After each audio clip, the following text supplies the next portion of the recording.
എന്തപ്പോൾ ഉപ്പേരി വയ്ക്കാൻ ഒന്നുമില്ല. നമുക്കൊന്ന് ഇത് ഉപ്പേരി വെച്ചാലോ? അവിടെ സുക്രമാലിസ കേട്ടോ, ഞങ്ങളുടെ നാട്ടിലേക്ക് ഇത് സുക്രമാലിസ എന്നാ പറയുക. അപ്പം ഒന്ന് ഇതുകൊണ്ടൊരു ഉപ്പേരി വയ്ക്കാൻ വെച്ചിട്ടാണ്.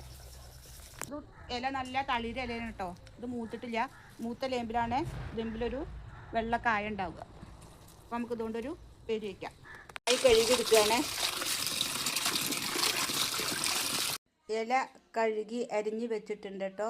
ഇത് നമുക്ക് കൂട്ടാൻ വെക്കാനും പറ്റും കേട്ടോ, ഈ ഇല പരിപ്പൊക്കെ ഇട്ടിട്ട്. ഇനി ചട്ടി അടുപ്പത്ത് വയ്ക്കാം. ചട്ടി അടുപ്പത്ത് വെച്ചു. ചട്ടി ചൂടായിട്ടുണ്ട് കേട്ടോ. ഇനി നമുക്ക് എണ്ണ ഒഴിച്ചെടുക്കാം. എണ്ണ ചൂടായിട്ടുണ്ട് കേട്ടോ. നമുക്ക് കടുക് ഇട്ട് കൊടുക്കുക.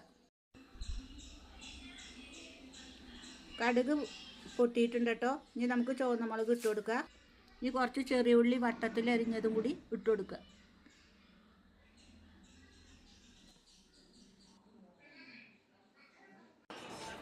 ഉള്ളി മുളകും കടുകൊക്കെ പാടെ നമുക്ക് ഇളക്കി കൊടുക്കുക. അതൊരു ബ്രൗൺ കളറാവുന്നവരെ ഇളക്കി കൊടുക്കുക. ഇതൊരു ബ്രൗൺ കളറായിട്ടുണ്ട്. ഇനി നമുക്ക് അരിഞ്ഞു വെച്ച ഇല ഇതിലേക്ക് ഇട്ട് കൊടുക്കുക.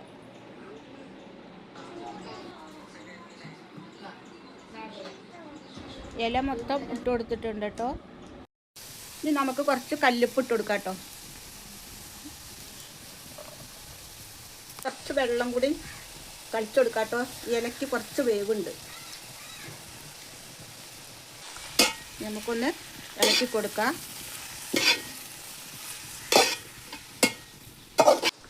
നമുക്കിത് വാഴൻ്റെ ഇലയും കൊണ്ടൊന്ന് മൂടി വയ്ക്കാം.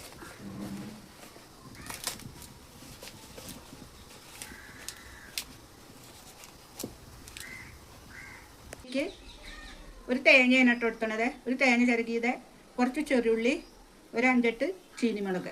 ഇത് നമുക്കൊന്ന് ചതച്ചെടുക്കാം. അപ്പോൾ നമ്മുടെ ഇലയിൽ എടുത്ത് നോക്കാം.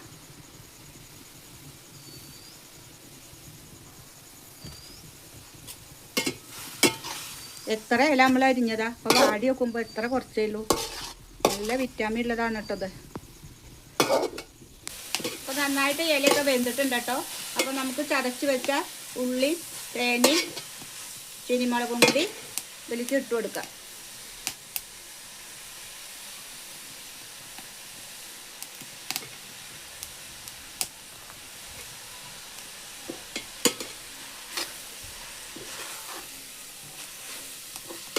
ഒന്ന് നല്ലപോലെ ഇളക്കി കൊടുക്കാം.